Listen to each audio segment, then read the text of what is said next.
ሰላም ለእናንተ ይሁን። በዓለም ዙሪያ ያላችሁ የሰው ልጆች በሙሉ የእጁ ፍጥረት የሆናችሁ አሁንም በያላችሁበት ቦታ ሁሉ የክርስቶስ ሰላምና ጸጋ፣ ምሕረት፣ ቸርነቱ ይብዛላችሁ። እንዴት ናችሁልኝ? ሁሉ ሰላም ነው ወይ? እኔ የታችሁ የእግዚአብሔር ምሕረት በስቶልኝ የእግዚአብሔር ጸጋ ደግፉኝ ደግሞ ዛሬም ደግሞ ድንቅ የሆነውን ሕያው የሆነውን ደግሞ ለሰው ልጆች ሁሉ አስፈላጊ ለሰው ልጆች ሁሉ ግዴታ በውዴታ ግዴታ አስፈላጊ የሆነውን የእግዚአብሔርን ቃል ይዤላችሁ መጥቻለሁ። ሁሉንም ሰዎች ይመለከታልና ምክንያቱም የእግዚአብሔር ቃል ለሰው ልጆች ሁሉ ሰላምና እረፍት ደስታ ስለሆነ ማለት ነው። ወደ መልካም ነገር የሚመራ ወደ ጽድቅ የሚመራ የሰዎችን ልብ የሚቀይር የሰዎችን ማንነት የሚቀይር የሰዎችን ታሪክ የሚቀይር ጎዳናን የሚያቀና የእግዚአብሔር ቃል ስለሆነ እዚህ ነው መዝሙረኛው ዳዊት ሲናገር በ119 ላይ ምን አለ? ቃል አለ ለመንገዴ ብርሃን ነው አለ። አያችሁ፣ ቃል ለመንገዴ ብርሃን ነው፣ ለእግሮቼ ደግሞ መብራት ነው አለ። አያችሁ፣ የእግዚአብሔር ቃል ለመንገዳችን ብርሃን ነው። በእያንዳንዱ በምንራመድበት ቦታ ሁሉ ብርሃናችን ነው። ጨለማ ላይ ያበራልናል። እንቅፋት ያለ ቦታ እያበራ በቃሉ ያሻግረናል፣ በቃሉ ያራምደናል። አያችሁ፣ ለእግሬ መብራት ነው አለ። አያችሁ፣ እግራችን እንዳይደነቃቀፍ፣ እግራችን አጓጉል ቦታ እንዳይሄድ፣ እግራችን ክፉ ቦታ እንዳይረግ፣ እግራችን ወደሚፈልግበት ቦታ እንዳይሄድ ይሄ የእግዚአብሔር ቃል ለእግሮቻችን መብራት ነው ወገኖች። ስለዚህ ይሄ ደግሞ ለሰው ልጆች ሁሉ የሚጠቅም ነው ወገኖቼ።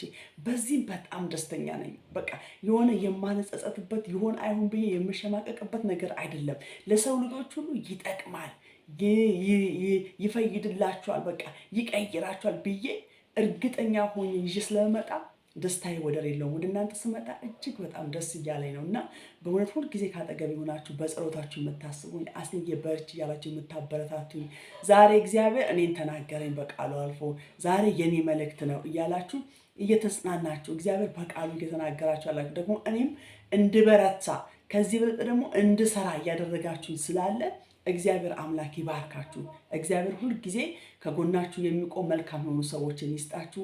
ስለምጽፉልኝ መልካም ኮሜንትም እግዚአብሔር አምላክ እጆቻችሁን ይባርካችሁ። ተባረኩልኝ። እጅግ በጣም ወዳችኋለሁ፣ አከብራችኋለሁ። እናንተ ያለኝ ፍቅር ታላቅ ነውና ምክንያቱም እና እዚህ ጋር የምትሰሙኝ ሁላችሁ ታላቅ ዋጋ የተከፈለላችሁ ሕዝብ ስለሆናችሁ ክብር ለእግዚአብሔር ይሁን። ሃሌሉያ። እኔ እናንተን የማያችሁ ክርስቶስ እናንተን በሚያያችሁ አይን ነውና ወዳችኋለሁ፣ አከብራችኋለሁ። ሁላችሁም በያላችሁበት ቦታ ሰላሙ ይብዛላችሁ፣ ጥበቃው ይብዛላችሁ፣ ቸርነቱ ይብዛላችሁ። ክብር ለእግዚአብሔር ይሁን። ዛሬም ደግሞ አንድ ከመጽሐፍ ቅዱስ ክፍል ደግሞ እስቲ አብረን እንማማራለን። መማማርም ሳይሆን ደግሞ ምስጋና በቅብብሎች መዝሙር ነው የሚለው መዝሙር 136 ነው። በጣም ይገርመኛል ይሄ ቃል ማለት ነው እና ይህንን ቃል የሚገርማችሁ ነገር ኢዮሳፍጥም የሶሪያ ሰራዊቶች ከበውት በነበረ ጊዜ ኃይላቸውን፣ ጦራቸውን፣ ፈረሳቸውን ይዘው በመጡ ጊዜ ኢዮሳፍጥ አንድ ነገር አደረገ። እናንተ አትጨነቁ፣ አትሸበሩ አላቸው። እንሳ ሲባል ጌጠኛ ለብሳችሁን ልበሱና ቸር ነውና ምሕረቱ ለዘላለም ነው ብላችሁ ዘምሩ ሲል እነሱ ዝማሬ ሲጀምሩ እግዚአብሔር ለኢዮሳፍጥ ድብቅ ጦርን አስነሳ ይላል። በጣም ይገርመኛል። አስባችሁታል? ሰራዊት እየመጣ የጦር ኃይል እየመጣ መሳሪያውን ደቅ ነው። እስቲ እናንተ እሱን ተውና እግዚአብሔርን አመስግኑ ዘምሩ ማለት እኮ በስጋ ሲታሰብ ወገኖች ሞኝነት ነው የሚመስለው። ነገር ግን ጌጠኛ ልብሳቸውን ለብሰው ዘመሩ ይላል። ቸር ነውና እግዚአብሔር አመስግኑ ሲል እግዚአብሔር በነዛ በጠላቶቻቸው ላይ ድብቅ ጦር አስነሳ፣ እነሱም ጠፉ ይላል። አይገርማችሁ? እንዲሁም ደግሞ ጠቢቡ ሰለሞንም እንግዲህ የእግዚአብሔርን ቤተ መቅደስ ከሰራ በኋላ ቸር ነውና እግዚአብሔርን አመስግኑ ብሎ ይህንን ዝማሬ ዘምሮታል። ነህምያም፣ እዝራም ብዙ አባቶቻችን በመጽሐፍ ቅዱስ ላይ ይሄንን ብለውታል እና እዚህ ግን መዝሙር 36 ላይ ስለ ብዙ ነገር ይናገራል እና እስቲ ይህንን ቃል ደግሞ ዛሬ እንድንካፈል ዘንድ ወደድኩኝ። ክብር ለእግዚአብሔር ይሁን። እንዲህ ይላል፣ እግዚአብሔርን አመስግኑ ቸር ነውና ምሕረቱ ለዘላለም ነውና።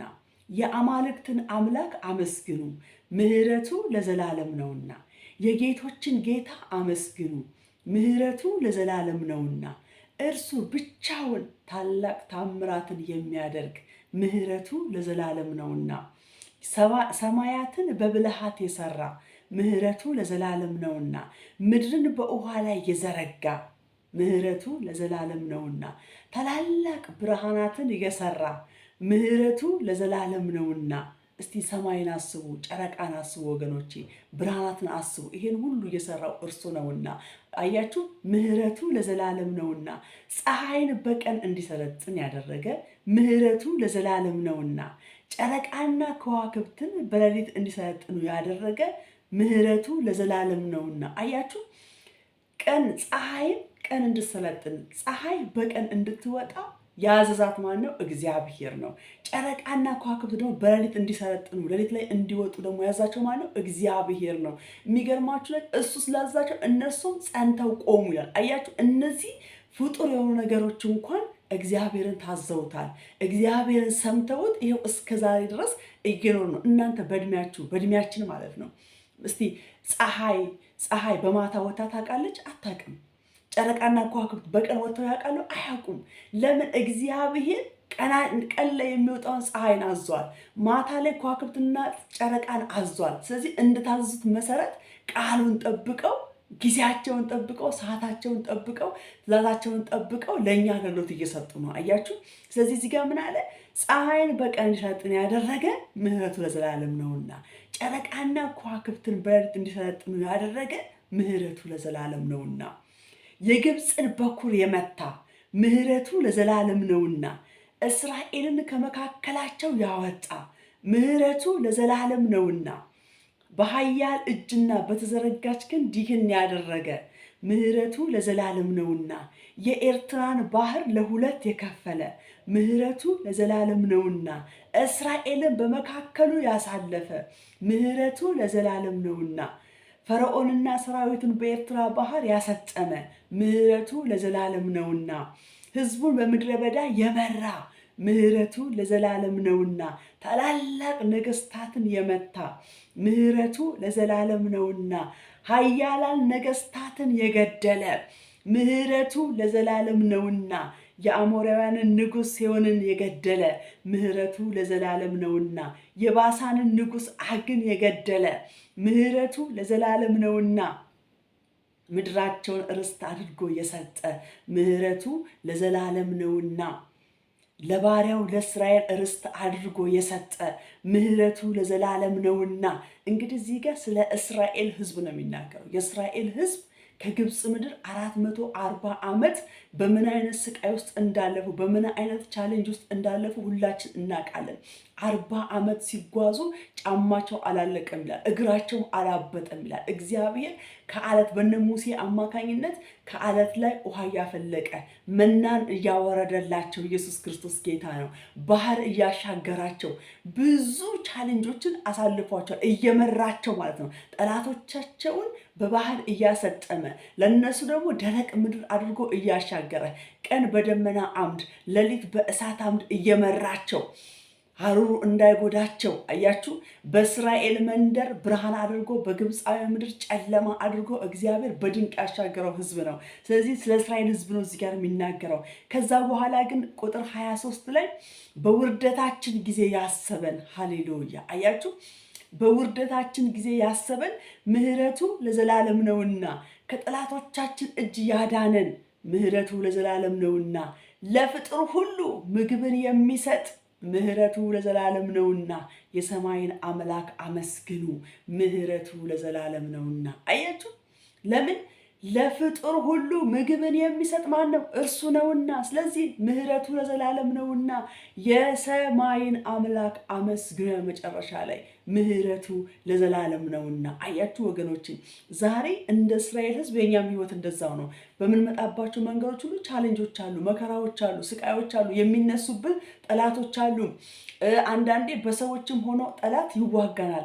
ጠላት ወዳጅ ያልናቸው ዘመድ ያልናቸው ተቃራኒ ሆኖ እኛን ሊጎዱ ሲፈልግ እናያለን። ከነዛ ሁሉ ያዳነን ከነዛ ሁሉ አድኖን ደግሞ የመራን እግዚአብሔር ይመስገናል። ስለዚህ ምህረቱ ለዘላለም ነውና ይሄ ሁሉ የሆነው ከምኑ የተነሳ ነው? እግዚአብሔር ምህረቱ ብዙ ስለሆነ፣ ቸርነቱ ብዙ ስለሆነ፣ ፍቅሩ ብዙ ስለሆነ፣ ርኅራኄው ከቶ ስለማያልቅ። አያችሁ፣ ለዚህ ነው ሰቆቃወ ዮሐንስ ኤርምያስ ምን አለ? ምህረቱ ለዘላለም ነውና አለ። አያችሁ፣ እሱም ልክ እንዲህ ብሏል። ኢየሱስ ክርስቶስ ጌታ ነው። ያልጠፋ ነው ከእግዚአብሔር ምህረት የተነሳ ነውና ርኅራኄው ብዙ ነውና አለ። አያችሁ፣ ያልጠፋ ነው ከእግዚአብሔር ምሕረት የተነሳ ነው። ያልጠፋ ነው ከእግዚአብሔር ምሕረት የተነሳ ነው። ርኅራኄው ከቶ አያልቅምና ከቶ አያልቅምና ይገባዋል ክብርና ምስጋና። በእውነት መዝሙረኛው ዳዊት እንዲህ አለ፣ በሕይወት ዘመን ሁሉ ምሕረትና ቸርነት ይከተሉኛል አለ። በክርስቶስ ኢየሱስ የእግዚአብሔር ምሕረትና ቸርነት በሕይወት ዘመናችሁ ሁሉ ይከተላችሁ።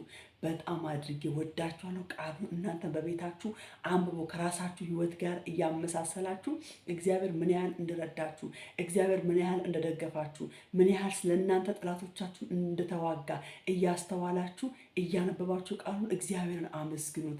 በምስጋና ደግሞ ድል አለ ወገኖች። ሁልጊዜ ስኬታማ የሚሆኑት ነገር የሚከናወንላቸው ሰዎች የሚያመሰግኑ ናቸው። እግዚአብሔር ምስጋናን ይወዳል እና ወገኖች የምስጋና መንፈስ እግዚአብሔር ያብዛላችሁ።